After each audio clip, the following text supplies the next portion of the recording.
G'day folks, my name is Rob. Welcome back to another F1 Fantasy video. Today we are looking at my team selection for the Austrian Grand Prix. So if you're new around here, be sure to drop a like on the video and subscribe to the channel if you haven't done so already. We'll jump straight into my result from Spain. I had 186 points all out. By no means the most earth-shattering score from the weekend. A lot of teams capitalized on Lando Norris and were rewarded with his best result of the season.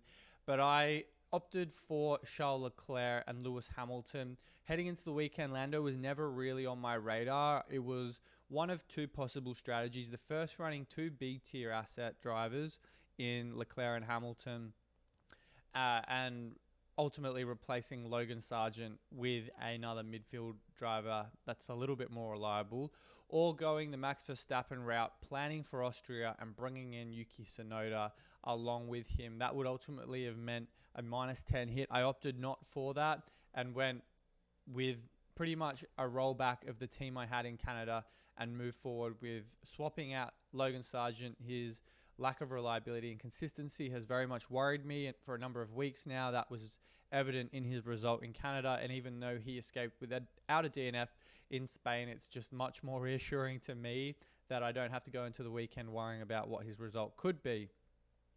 So I think the result actually of the one strategy versus the other was net zero when I look back at the calculations and the results for all the drivers that I considered. So wasn't a perfect score, and I certainly could have had, better outcomes based on certain other scenarios, but Lando Norris, for example, was never really in my plans. And even though that driver of the day, which he very much has a stranglehold on at the moment, meant a lot of people ascended the ranks, I can live with the fact that he never really factored into my plans. And even though he may well do in Austria and beyond, this was the lineup I was more or less thinking about heading into the weekend. A 1,000 rank drop is by no means ideal, but still within striking distance of the top 1,000 by season's end. So I think I've got the framework of a team I'm more or less content with moving forward. I think there's probably a couple of different tweaks I could make, but all things considered, 186 points, not the worst result.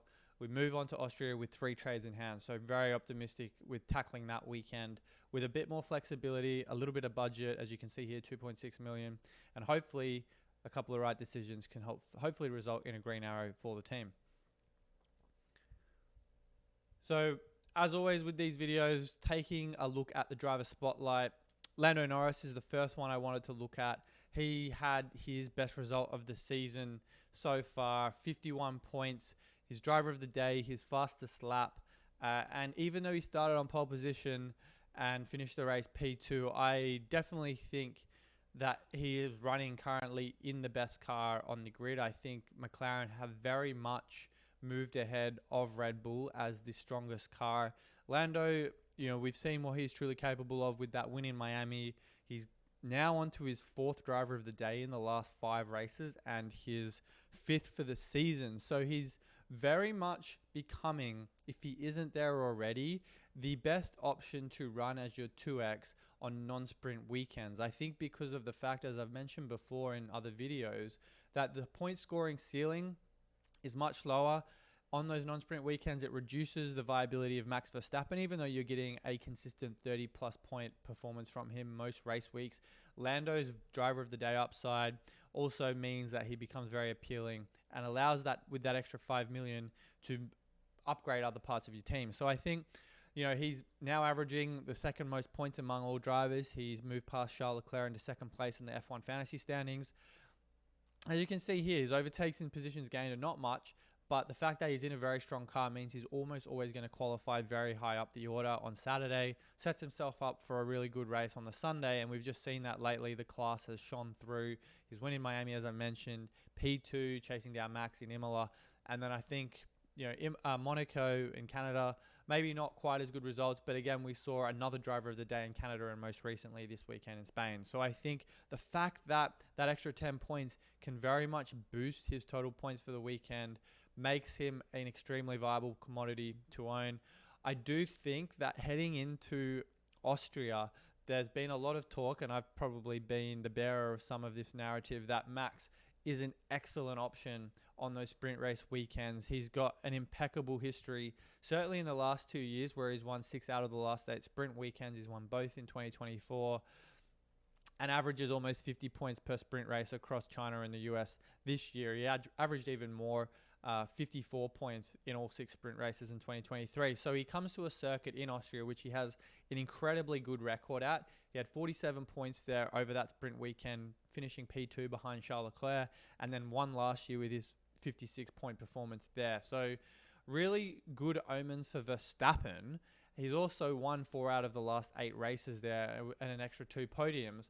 So I think he becomes a pretty obvious choice for the 2X, but I suppose the rationale for going with Lando Norris is that he certainly enables running 2 premium drivers, Max Verstappen aside. I think Lando becomes an extremely valuable 2X option at 25 odd million. And if you paired him with someone like Lewis Hamilton and say the Mercedes and Ferrari, or the McLaren and Ferrari, or Ferrari Mercedes constructors, I think that gives you a really good baseline for points. Whereas I think Max has so much upside on the sprint race weekend. I think my strategy is still very much to move towards him at the moment. But Lando, his recent form certainly opens the door for other options. And I think if you've got Lando Norris from Spain, it makes for a very easy hold. For someone like myself who's not carrying Lando Norris, and I guess I've been planning for Max Verstappen for Austria for a number of weeks, it makes the decision a little bit harder, especially because Max is most likely going to be for 1 week, maximum 2 weeks.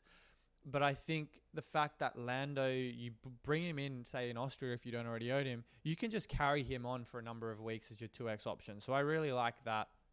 And it makes for a very difficult decision heading into Austria because of how good Max is versus Lando's driver of the day upside and his general ability to enable other options in your team. And obviously Lewis Hamilton was a driver I mentioned you could pair nicely with. Lewis is coming in on after a really good result in Spain, his third best result of the season. He had 29 points there, coming off the back of his season high of 32 in Canada. And I really like Lewis. His historical average for the season is certainly not reflective of his recent form. He's only had 1 score below 20 in his last 6 races. So I think that 15.1 he's averaged is very much affected by his early season woes, but I think Mercedes have really got a much better grasp of the car right now. They've made upgrades that are certainly taking in the right direction. I think him and George have also, their consistent performances boosted up the stock of the Mercedes constructor, and I've paired Lewis with the Mercedes constructor the last 2 weeks. Very happy with that decision, and realistically could see myself running a lineup like that for the foreseeable future. I also think the fact that up until recently, where Lewis's qualifying performances have improved, his, I guess, eventuality of where he might qualify slightly lower than George has opened the door for those extra overtakes and positions gained. Lewis has gained 1.7 positions per race. His teammate George is quite the opposite of that, where he's lost positions on average. So that points per million, that points per race doesn't really scream value over the entire season, but the last kind of 2 to 4 races, I've really liked the look of Lewis Hamilton. And as I said, I think pairing him with someone like Lando Norris is really, I think, a really viable option heading into Austria. You could also alternatively pair Leclerc with Lando Norris if you decide not to go down that Max Verstappen route. But I think realistically, Lewis's value and output, based on the fact that those upgrades and that car performance from Mercedes has translated to very good results, means that he becomes a very viable and affordable option at his $21 million price point. So I really like Lewis, really like his form, and I think he's certainly entered the conversation as one of, if not the best driver to own, aside from Max Verstappen and Lando Norris. I think Charles Leclerc is probably the only other driver you can make the case for right now, but on recent form, I've definitely got Lewis ahead of the likes of Sainz, Piastri, and Russell, his teammate. So really liking Lewis, and I think he certainly comes onto the radar for Austria if you're looking to run that 2 B tier or 2 premium driver lineup, Max Verstappen aside. So obviously talked a little bit about some of these subjects already before we get into what my team looks like for Austria. But driver of the day, I think, has so much stock in it. I've talked about this a little bit on Twitter, and I promise I will stop whinging pretty much after this video, because it has been a hot topic of conversation the last few weeks, certainly because of the fact that Norris just has that popular vote locked up. And I think realistically, as I said, Max at Austria has a great a great history of results there. Lando is just coming off a rich vein of form. 4 out of the last 5 races, he's won driver of the day. That 80% strike rate is absolutely phenomenal. Won 50% of all driver of the days this season. Max hasn't won one, and I think Max probably deserved Canada and Spain. But what does Max Verstappen have to do to win that? He'd probably have to come from outside the top 5, top 7 at least, and win the race to see the fans vote for Max. Lando is just a very popular option, and I think as a result increases his appeal. So I think maybe Austria is a bit harder, but certainly beyond that, Lando Norris is very obvious for me to bring in. And I think, as I said, pairing him up with a Lewis Hamilton, with a Charles Leclerc, makes that driver lineup much more balanced, and I think honestly much more powerful, certainly on those non-sprint weekends.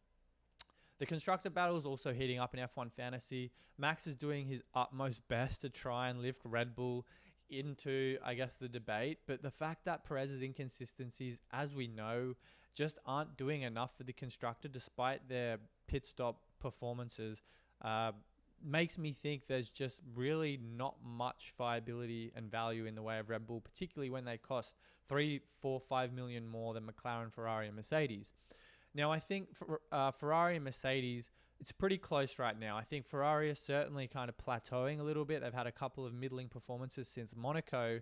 Mercedes, on the other hand, are on the up. George Russell's podium in Canada, Lewis Hamilton's podium in Spain. The upgrades, as I talked about, seem to be working. So I do think Mercedes, Ferrari jostling for that second slot in our team. And unless we're suddenly seeing a return to form from Perez, very hard to justify the Red Bull constructor right now. So keep an eye on free practice and sprint qualifying. The deadline is on Saturday, but we've got that sprint qualifying session on Friday. Certainly a good yardstick to benchmark how all of the constructors and drivers stack up against one another. But right now, pretty much locked in on one of the two constructors. May well consider running McLaren if I don't get to bringing in Lando Norris. It will most likely be one or the other for me as of right now. But I think the most interesting and telling storyline from the weekend was that there were no DNFs, and how that was so detrimental to the price rises for those midfield and backmarker drivers. Now, if I bring up F1 Fantasy Tools on the screen here, you can see that the average points for the weekend was 13.1, the third highest score aside from both sprint races in China and in the US. Naturally, scores are going to be higher on those weekends because there are more points on the table. We haven't had all that many weekends without DNFs this season. So I do think, even though we're seeing the likes of Stroll, Hülkenberg, Ocon, etc., put in what we would ordinarily consider solid but not spectacular results for a backmarker driver, and usually enough for a price rise, the fact that there were no driver DNFs to bring the average score down meant that unless you cracked 7 points or higher, you weren't going to see price increases. So I think ordinarily, as I said, these guys would usually be on for a $0.5 million increase, not to be. So Stroll goes another week without breaking that B tier. Hülkenberg, I thought he looked really good, put on a few overtakes, but clearly not enough to bring him through to the top. And then, the likes of the Saubers, the Williams, etc., not quite enough. So just very interesting. It goes to show that when you're running a Max Verstappen and 3 C-tier assets, when you have circuits with a lower DNF rate like Spain, you're probably putting yourself at risk of less price increases, even though some drivers in the midfield might score what would otherwise be considered solid scores on most weekends. I think that's something important to keep in mind as well, because we get to Austria, which doesn't also have that high of a DNF rate. I was looking at this earlier, and if we go back to 2022 on F1 Fantasy Tools, if we filter the not classified, so the DNFs for Grand Prix, this is the Austria Grand Prix in 2022. We had Perez, we had Latifi, and we had Sainz DNF. So 3 DNFs in the Grand Prix. If we go to the sprint, we had 1 in Fernando Alonso. So we have 4 across the weekend in 2022. If we go to 2023, for Austria in the Grand Prix, we have 1 there, which was Nico Hülkenberg. And if I'm not mistaken, we didn't have any in the sprint. So 0 there. So we had 4 in 2022 and 1 in 2023, which makes me think this could be very similar to Spain, where we have not a lot of DNFs, which is disadvantageous to the midfield and back marker team. So I do wonder if we have a weekend like this in Austria, even though the points will probably be slightly higher because of a few extra overtakes and such from the sprint race as well, boosting the overall average points, we are probably going to see something similar where a lot of these drivers are actually having to score more points to see that price increase. So just keep that in mind. It might mean the B tier, the double B tier lineup could be more viable than running a Max Verstappen, Tsunoda, Magnussen, Hülkenberg, and Bottas, for example. But I think something to keep in mind, check and monitor the FP session on Friday and sprint qualifying, because I definitely think that may come into play if we're looking at 2 B tier as opposed to a max. Now, I think this is more or less where my team will be geared towards heading into Austria. I think in my preview and final thoughts video later in the week, I'll have a bit more of a concrete viewpoint on what my team structure will be looking like. But before I got to following the team unlock, I have 3 free transfers, and the plan in the lead up to Spain was to bring in Max for Austria because of that great great record, not of DNFs, of wins. A plan here was to go Max Verstappen, Yuki Tsunoda, and McLaren constructor in this slot. Now that leaves about 3.7 million. Not the end of the world. I could even take a -10, but I wouldn't really recommend -10s for midfield or back marker drivers because very rarely do they even crack 10 points. That was my initial option.